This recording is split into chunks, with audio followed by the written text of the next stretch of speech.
میں تین جہانوں یعنی ایک جہاں ہم موجود ہیں اور ایک عالم برزخ آخرت، اور عالم برزخ کو قبر کے ساتھ منسلک کرتے ہیں، مگر وہ تو جہاں ہی اور ہے۔ اس کے متعلق ذرا وضاحت فرما دیں۔ جوید احمد غامدی صاحب نے اس کی وضاحت فرمائی ہے، لیکن وہ حدیث پر بحث کرتے ہیں۔ حدیثوں کو تو چھوڑ دیں جی، میں نے تو 10 قرآن سے آیات پیش کی ہیں میرے بھائی۔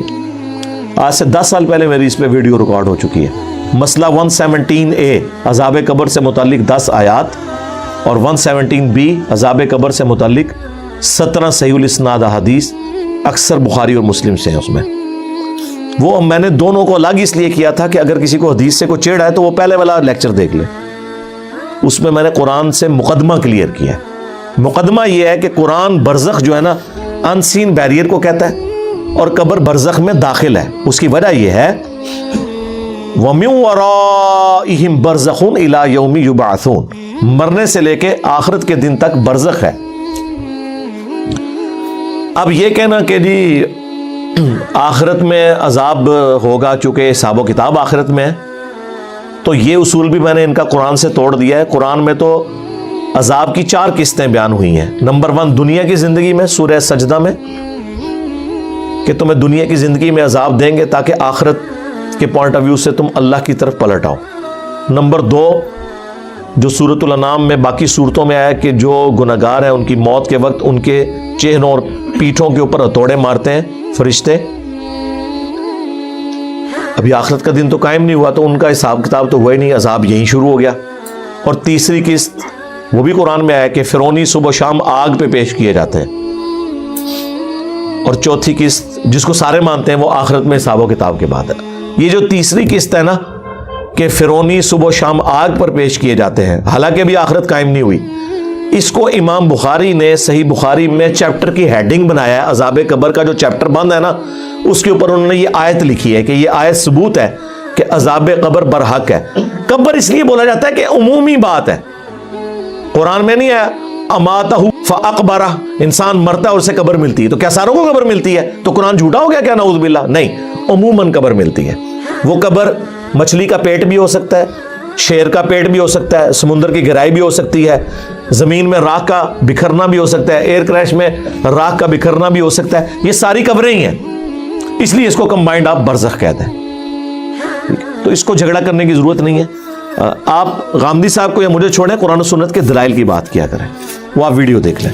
قرآن میں متشابہات اور حروف مقطعات کی قیامت تک کے انسانوں کے لیے دعویٰ کو مشکوک نہیں کر دیتی؟ کیا اس طرح کی آیات سلمان رشدی جیسے فتنوں کا باعث نہیں بنتی؟ آپ کو پتہ ہی نہیں ہے کہ سلمان رشدی کا مسئلہ کیا تھا۔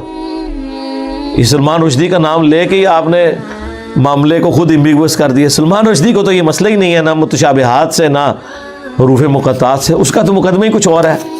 اس کا مقدمہ قرآن پہ تو نہیں ہے، اس کا مقدمہ تو احادیث کے پوائنٹ آف ویو سے، وہ چیز ہی کچھ اور ہے۔ سلمان رشدی کی کتاب سٹینک ورسز کے اوپر میں نے پوری ویڈیو ریکارڈ کروا دی ہے، وہ آپ دیکھ لیں۔ پہلے تو آپ سمجھیں اس کا مسئلہ کیا ہے۔ یہ متشابہات اور حروف مقطعات تو چیز ہی کچھ اور ہے، اس کو تو کبھی بھی کسی نے تختہ مشق بنایا ہی نہیں ہے۔ متشابہات ہی ہوں گے نا میرے بھائی۔ لیسا کمثلہ شیء، اللہ کی مثل جب کوئی شے ہی نہیں ہے، ہم آپ کو کیسے اللہ کی کوئی مثال بیان کر سکتے ہیں؟ متشابہ آیات کا مطلب کیا ہے پہلے یہ سمجھیں۔ متشابہ کا مطلب یہ نہیں کہ شک میں ڈالنے والی، متشابہ عربی میں کہتے ہیں ریزمبلنس، ملتی جلتی چیز۔ دودھ کا سفید ہونا اور چونے کا سفید ہونا یہ متشابہ ہے، ایک دوسرے سے ملتا ہے، لیکن دودھ اور چیز ہے، چونا اور چیز ہے، ٹھیک ہے؟ وہ چیک کرنے سے پتا چلے گا۔ متشابہ کا لفظ سورہ بقرہ میں آیا کہ جنت میں ان کو وہ فروٹ دیے جائیں گے جو متشابہ ہوں گے دنیا کے فروٹوں کے ساتھ، تو جنتی کہیں گے ہمیں تو وہی رزق دیا گیا۔ تو اللہ تعالیٰ فرما رہا ہے یہ اس کے متشابہ ہوگا رزق، وہ تو جب کھائیں گے تو پتا چلے گا کہ یہ والا آم جو جنت میں ٹیسٹ دے رہا ہے دنیا کے آم سے بہت مختلف ہے۔ اچھا دیا کیوں جائے گا؟ اس کے پیچھے ریزن یہ ہے کہ دنیا میں آپ دسترخوان پہ بیٹھے ہوئے سب سے پہلے اس چیز کو ہاتھ ڈالتے ہیں جس سے آپ فیملیئر ہوں۔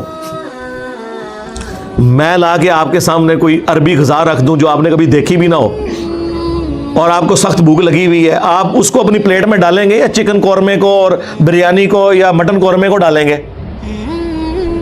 ہاں، کھا پی کے جب فارغ ہو جائیں گے پھر کہو کہ چلو میں بھی ذرا چیک کر لوں، آخر میں اس کو رکھیں گے. اللہ کو اس بات کا پتا تھا. اللہ کہتا ہے کہ ہم جنت کی ابتدائی مہمان نوازی ان فروٹس کے ساتھ کریں گے جو دنیا میں لوگوں نے دیکھے ہوئے ہوں گے تاکہ انہیں وہ اچھے لگے. اگر جنت میں انار، کیلا، سیب، آم آپ کے سامنے آئے گا تو آپ کو اچھا لگے گا. اگر عجیب و غریب کوئی فروٹ آ گیا آپ کہیں گے ادھر ہی ہے نا، ایک راستے نہیں چلے، میں پہلے وہ کھاواں جس سے میں فیملیئر ہوں. وہ متشابہ ہوگا لیکن اس کا ذائقہ بالکل مختلف. تو آخرت کا دھندلا تصور دینے کے لیے دنیا میں اللہ نے ریزمبلنس والی چیزیں رکھ دی ہیں. حوروں کا تصور دینے کے لیے بیویاں رکھ دی، حالانکہ زمین آسمان کا فرق ہے. اچھا، آخرت میں اللہ تعالیٰ نے جنت کے فروٹ دنیا میں بھی فروٹ رکھ دیے.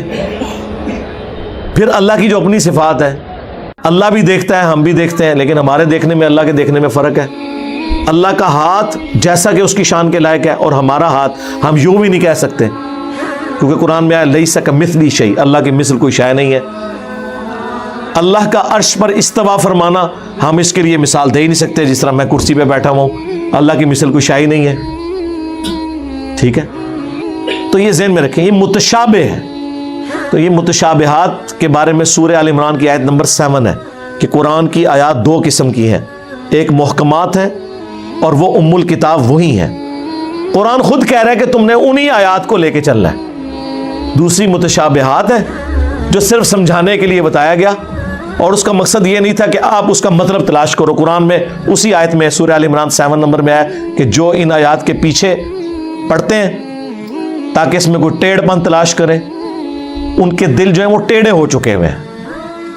اور اہل ایمان کی نشانی یہ ہے کہ وہ کہتے ہیں سب کچھ ہمارے رب کی طرف سے ہے، ہم ان پر ایمان رکھتے ہیں، اور وہ اللہ سے دعا کرتے ہیں ربنا لا تزغ قلوبنا بعد اذ ہدیتنا وہب لنا من لدنک رحمہ انک انت الوہاب. اور بخاری مسلم میں انہی آیات کے بارے میں سورہ آل عمران 7 نمبر آیت کے کانٹیکسٹ میں ایک حدیث ہے کہ تم جسے دیکھو کہ وہ متشابہات کے پیچھے پڑا ہے تو جان لو یہ وہی ہے جس کے بارے میں قرآن میں آیا کہ اس کا دل ٹیڑھا ہو چکا ہے. یہ نبی اسلام نے ارشاد فرما دیا. اور اہل ایمان کی نشانی ہے کہ وہ دعا کرتے ہیں ربنا لا تزغ قلوبنا، اے رب ہمارے دلوں کو ٹیڑھا نہ کرنا بعد اس کے کہ تو نے ہمیں ہدایت عطا فرمائی، ہمیں اپنے پاس سے رحمت عطا فرما اے عطا فرمانے والے، آمین.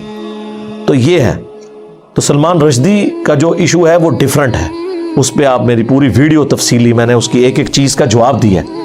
باقی تو صرف گالیاں نکالتے ہیں. میں نے اس کا مقدمہ پیش کیا ہے، وہ کیا چاہ رہا ہے، کیوں اس نے کہا، کس چیز کو اس نے بنیاد بنایا، اس میں ہم نے کیسے ریبٹل کرنا ہے. اس میں میں نے کئی قرآن کی آیات اس کے جواب کے طور پر پیش کی، اس نے جو ڈنڈی ماری تھی وہ ڈسکس کی الحمدللہ. باقی صرف سر کی قیمتیں رکھتے ہیں، ہاں پتلے جلاتے ہیں، علمی بات کوئی نہیں کرتا.